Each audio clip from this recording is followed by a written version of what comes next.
الحمد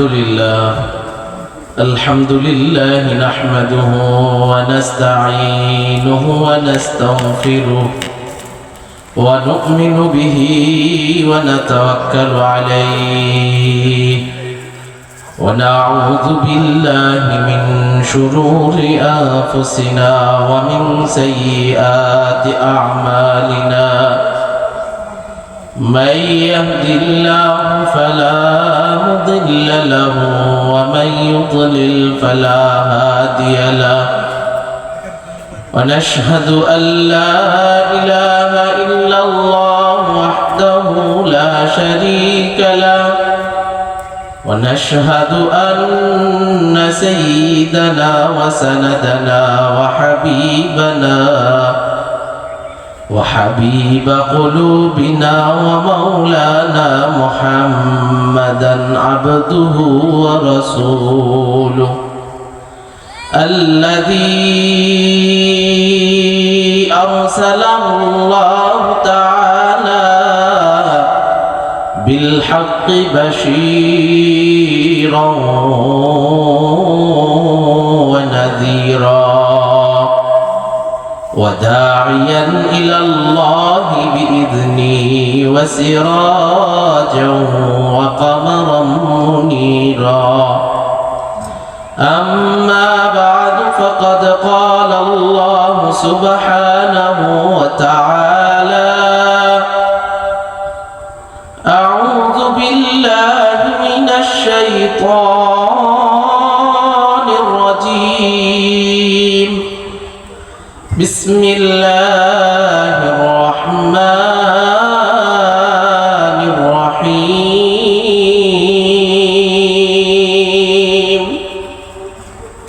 قل هل يستوي الذين يعلمون والذين لا يعلمون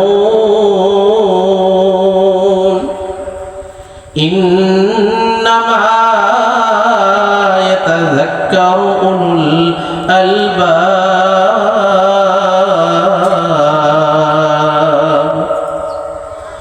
وقال النبي صلى الله عليه وسلم نعمتان مغبون فيهما كثير من الناس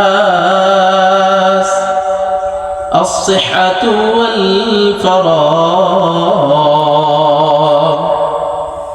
آمنت بي صدق الله العظيم সকলে দুরূদ শরীফ পড়ুন اللهم صل على محمد وعلى آل محمد كما صليت على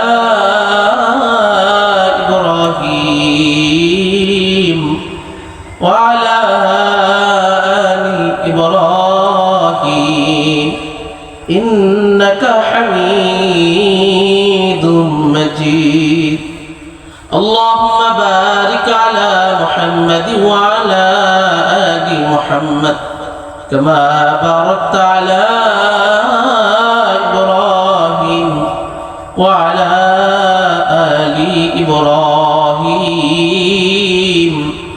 إنك حميد مجيد الحمد لله ঐতিহ্যবাহী শিক্ষা প্রতিষ্ঠান তিতা গ্রামের উদ্যোগে 19তম ওয়াজ ও মাহফিলের আজকের প্রধান অতিথি হাফিজুর রহমান সিদ্দিকী সাহেব সহ অন্যান্য উলামায়ে কেরাম এখানে তাশরীফ আনবেন। সংক্ষিপ্ত সময় সংক্ষিপ্ত আলোচনা, আল্লাহ তাআলা যেটা আপনাদের জন্য কল্যাণ, আমার জন্য কল্যাণ, সেটা আলোচনা করার তৌফিক দান করুক। সকলেই বলেন আমিন। আমি আলোচনা করার জন্য বসি নাই, কারণ আলোচনা শুরু মুকাদ্দমা করতেই লাগে 10-5 মিনিট। তাহলে আলোচনা করব কিভাবে? 20 মিনিটে আলোচনা করা কখনোই সম্ভব না। এটা যদি ইসলামী মহাসম্মেলন হইতো, বড় বড় রাজনৈতিক দলের নেতারা আসতো, অল্প অল্প কিছুক্ষণ গরম টরম দিয়ে চলে যাওয়া যায়। কিন্তু মাহফিল দ্বীনি বয়ান আলোচনা করার জন্য, কোরআনের সারমর্ম বোঝানোর জন্য, একটি আয়াত নিয়ে একটি হাদিস নিয়ে মুসল্লিদেরকে বোঝানোর জন্য 20 মিনিট আমার জন্য যথেষ্ট নয়। এরপরেও যেহেতু এখানে অনেক উলামায়ে কেরাম, স্থানীয় উলামায়ে কেরাম আছে, এজন্য সময়ের সংক্ষিপ্ততার কারণে অল্প সময় আলোচনা করা হচ্ছে। দুই একটি কথা বলবো, মানুষও আপনারা অল্প, কারণ আমার জানা কথাই গ্রামের মানুষ একটু দেরি করেই প্রোগ্রামে আসে। আমি কি ভুল বললাম না সঠিক বললাম? একটু বেলা করেই আসে, অত সকালে গ্রামে আসার মানুষ নাই। হ্যাঁ আসে, যদি একেবারে আকাশের চন্দ্রটা যদি দেখা যায় তাহলে সবাই চলে আসে। তাছাড়া যত বড় ভালো হানান হোক না কেন, যা বয়ান করুক কেন, মাইক ফাটায়া দেখ, স্টেজ ফাটায়া দেখ, প্যান্ডেল ফাটায়া দেখ, মুসল্লি পাওয়া যাবে না। যাই হোক, এরপরও আপনারা যে 4-5 জন 10-12 জন আছেন, আপনাদেরকে সামনে রেখে কয়েকটি আলোচনা করব, একটু মনোযোগ সহকারে শুনবেন। হেদায়েত কার কখন চলে আসে, কার কথায় কার ভালো লাগে, কার কথায় আল্লাহ কাকে হেদায়েতের মালা পরাবে এটা কেউ জানে না। হেদায়েত দেওয়ার মালিক কে? আল্লাহ রাব্বুল আলামিন। আমি যে আয়াতখানা তেলাওয়াত করেছি পবিত্র কালামুল্লাহ শরীফে, এই আয়াত আল্লাহ রাব্বুল আলামিন নবীকে প্রশ্নও করতেছেন, আবার নবীকে দ্বারা উম্মতকে জানিয়েও দিচ্ছেন। আয়াতটি হলো কুল হাল ইয়াস্তাউিল্লাযীনা ইয়ালামুনা ওয়াল্লাযীনা লা ইয়ালামুন। ও নবী, যারা ইলম সম্পর্কে জানে, যাদের জ্ঞান আছে আর যাদের জ্ঞান নাই, এই উভয় দল কখনো কি এক হতে পারে? আল্লাহ রাব্বুল আলামিন রাসূলকে এভাবে প্রশ্ন কইরা জিজ্ঞাসা করলেন, আবার আল্লাহ নিজে নিজেই রিপ্লাই দিয়া দিলেন, না, কখনোই সম্ভব না। কারণ কোরআনের ইলম এমন এক দামি জিনিস, আল্লাহ ১০০ লক্ষ নবী আম্বিয়া কেরামকে এক একজন নবীকে এক এক রকম মুজিজা দিয়েছেন। কোন নবী যেমন হযরতে মূসা কালিমুল্লাহ, হাতে ছিল একটা লাঠি, আল্লাহ বলে ওয়া আলকি আসা, ও মূসা তোমার হাতের লাঠিটা জমিনে নিক্ষেপ করো।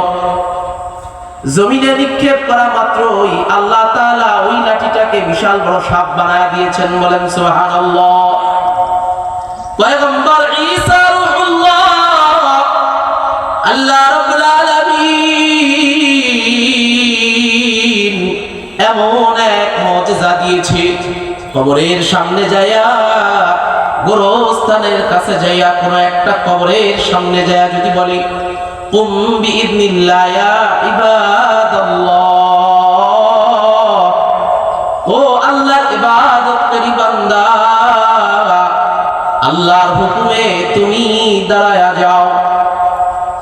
মূসা ঈসা রূহুল্লাহকে আল্লাহ এমন এক মুজিজা দিয়েছেন, মৃত ব্যক্তিকে যদি ডাক দিতেন, মৃত ব্যক্তি কবর থেকে উঠা যাইতো। পয়গম্বর মূসাকে আল্লাহ এমন এমন মুজিজা দিয়েছেন, অন্ধ ব্যক্তির চোখের ভিতরে যদি হাত দিয়ে আল্লাহর কাছে দোয়া করত, জন্মান্ধ, জন্ম থেকে জীবনে এক ফোঁটা আলো দেখে নাই, দুনিয়ার কোনো রং দেখে নাই, দুনিয়ার কেমন নিয়ামত কখনো দেখে নাই, ওই ব্যক্তিকে যদি পয়গম্বর মূসা হাত দিয়ে আল্লাহর কাছে দোয়া করত, আল্লাহ সঙ্গে সঙ্গে তার চোখের আলো ফিরাইয়া দিত। এক এক নবীকে এক এক মুজিজা দিয়েছেন ভাই। দাউদ নবীকে এক মুজিজা দিয়া পাঠাইছেন, সুলাইমান নবীকে এক এক মুজিজা দিয়া বানাইছেন। নবীদের বৈশিষ্ট্য এই মুজিজাগুলাই নবুয়তের দালালাত, নবী যে তার প্রমাণ এই মুজিজাগুলা দিয়া আল্লাহ দুনিয়ায় মানুষকে দেখাইতো। কিন্তু আপনার আমার মায়ার নবী রাহমাতুল লিল আলামিনের কি মুজিজা? না না ভাই, উনি শূন্যের উপরে হাঁটার মুজিজাও কোনো বর্ণনা নাই, সমুদ্রের উপরে নৌকা ছাড়া পানির উপর দিয়ে হাঁটারও এরকম মুজিজা নাই। রাসূলের এমন এক জীবন্ত মুজিজা, যেই মুজিজা আল্লাহ ১০০ লক্ষ নবী আম্বিয়া কেরামকে দেয় নাই। আল্লাহর ১০৪ খানা কিতাবের ভিতরে একটা কিতাবকেও আল্লাহ বলে নাই। আল্লাহ প্রতিটা কিতাবকেই বলছে কিতাবুল্লাহ, তাওরাত বলেন কিতাবুল্লাহ, ইনজিল বলেন কিতাবুল্লাহ, জবুর বলেন কিতাবুল্লাহ। কিন্তু এমন এক মুআজিজা কোরআন আল্লাহ দিয়েছেন, এই কোরআনের নাম বলে এটা কিতাবুল্লাহ নয়, এটা হলো সরাসরি কালামুল্লাহ। এই কোরআন হলো আল্লাহর কথা। কেউ যদি আল্লাহর সাথে কথা বলতে চায়, সে যেন কোরআনটা পড়া শুরু করে দেয়। আল্লাহ কত মায়া করে, কত দয়া করে এমন ছোট হয়ে প্রশ্ন করে, কুলিল হামদুলিল্লাহ ওয়া সালামুন আলা ইবাদিহিল্লাযীনা ইসতাফা আল্লাহু খায়রুন আম্মা ইউশরিকুন। বান্দা তোমার থেকে, ও বান্দা আমার থেকে বড় তোমার কাছে পাওয়ারওয়ালা কে আছে? বলেন আল্লাহ ছাড়া বড় পাওয়ারওয়ালা কেউ আছে? এই জন্য আল্লাহর সাথে যদি কথা বলতে চান, কোরআন বুকে জড়ান, কোরআন নিয়ে চুমু খান। আল্লাহর এক ওলির বড় ঘটনা, বড় আশ্চর্যজনক ঘটনা। আল্লাহর এক ওলি বড় কিতাবে আসছে, উনি কোন এক সময় কাঠুরি ছিলেন, মিস্ত্রি ছিলেন। হঠাৎ করে একদিন তার মওত হয়েছে। মওতের পর ওই জামানার সবচেয়ে বড় একজন পীর ছিলেন, উনার নামটা আমার স্মরণে নাই। উনাকে আল্লাহ রাব্বুল আলামিন স্বপ্ন দেখিয়েছেন, আমার একজন পেয়ারা বান্দা অমুক এলাকায় ইন্তেকাল করেছে, যাও যাও তুমি তার জানাজা পড়াও, গোসল দাও। পীর আল্লাহর দেওয়া এই স্বপ্ন দেখা উইঠা ওযু গোসল করে পাগলের মতন ছোটাছুটি শুরু করলেন। কোথায় যা খুঁজবে আল্লাহর এই পেয়ারা বান্দাকে? হায় খুঁজতে খুঁজতে এলাকার রাস্তার এক মোচরে আইসা বলতেছে, ভাই আজকে কি এই এলাকার ভিতরে কেউ মারা গেছে কিনা? বলে হুজুর এই এলাকার মধ্যে কেউ মারা যায় না, তবে শুনছি পাশের গ্রামে এক কাঠ মিস্ত্রি মারা গেছে। হুজুর বলে ওই কাঠ মিস্ত্রির কাছে আমাকে নিয়ে যাও, আমি ওই কাঠ মিস্ত্রিকে দেখতে চাই। হুজুরকে রাস্তা দেখাই দিল, সোজা যায় বামে যাইবেন, এরপরেই দেখবেন ওই কাঠ মিস্ত্রির দুইটা ছেলে আছে, স্ত্রী আছে, কান্নাকাটি পাইলে বুঝবেন ওই বাড়ি মরা বাড়ি। হুজুর হাঁটা শুরু করলেন, যাইয়া দেখেন বাপটা মরা লাশের খাটের উপর শুয়া রইছে, সন্তান দুইটা কান্নাকাটি করতেছে, আর স্ত্রী ঘরের থেকে কান্নাকাটি করে। এমন সময় আল্লাহর ওয়ালি আয়েশা জিজ্ঞাসা করলেন, কখন মারা গেল, কেমনে কি, সব ঘটনা জানলেন। জানার পরে আল্লাহর এই ওলি সুন্দর করে দাফন কাফন করা, গোসল করায়া দিলেন। ঘটনাক্রমে যখন কবর দিতে গেলেন, তার পকেট থেকে একটা দামি মূল্যবান জিনিস কবরে পড়ে গেছে। কবর দিয়া যখন ফিরতেছিলেন, পকেটে হাত দিয়া দেখে মূল্যবান জিনিসটা নাই। হায় জিনিসটা কোথায় গেল? স্মরণে আসলো, মনে হয় কবরের ভিতরে তখন কইরা গেছে। দৌড় দিয়া ছেলের কাছে গিয়া বলে, বাবা তোমার বাবার জানাজা আমি পড়াইছি, তোমার বাপের গোসল আমি দিছি, তোমার বাপকে দাফন কাফন আমি করাইলাম। ভুল ক্রমে কবরের মধ্যে আমার একটা দামি ডকুমেন্ট পড়ে গেছে, ওইটা আমার লাগবে, না হলে আমার বড় বিপদ।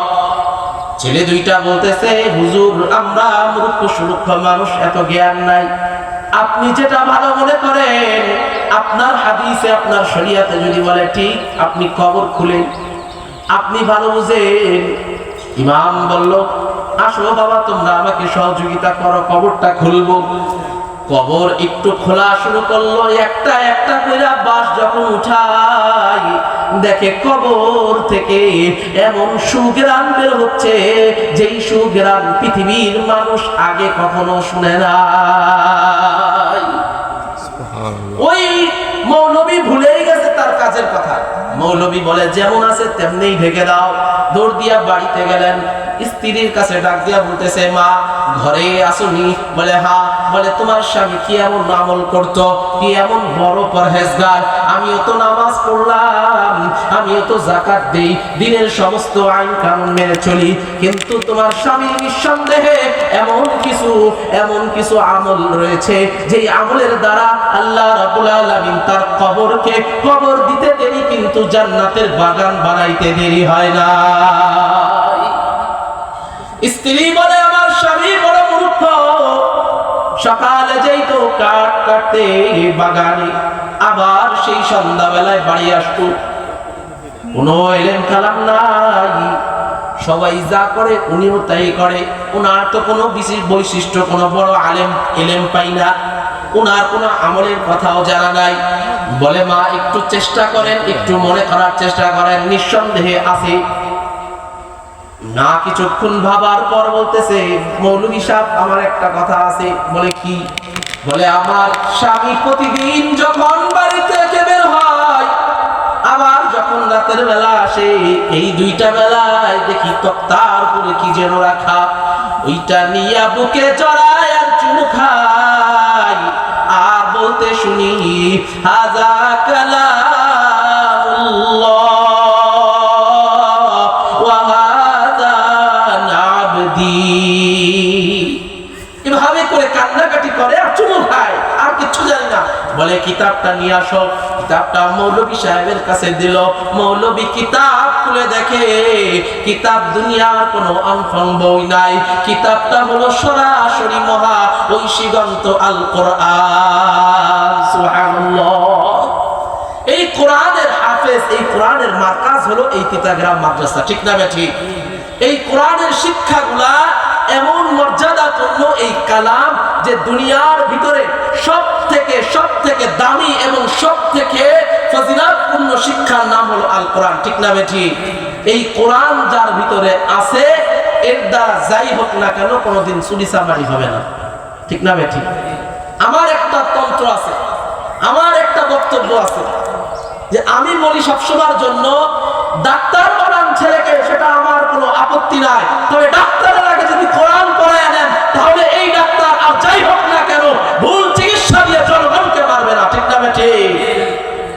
আপনি ইঞ্জিনিয়ার বানান আপনার সন্তানকে, সেটা আমাদের আপত্তি নয়, তবে আপনাদেরকে বলতে চাই, সন্তানকে ইঞ্জিনিয়ার বানানোর আগে কোরআনের হাফেজ বানান, অন্তত পক্ষে যাই হোক না কেন এই দেশের রাস্তা করতে গেলে রডের বদলে আর বাঁশ দিবে না, ঠিক? কারণ এই কোরআন এমন এক পাওয়ারফুল, এই কোরআন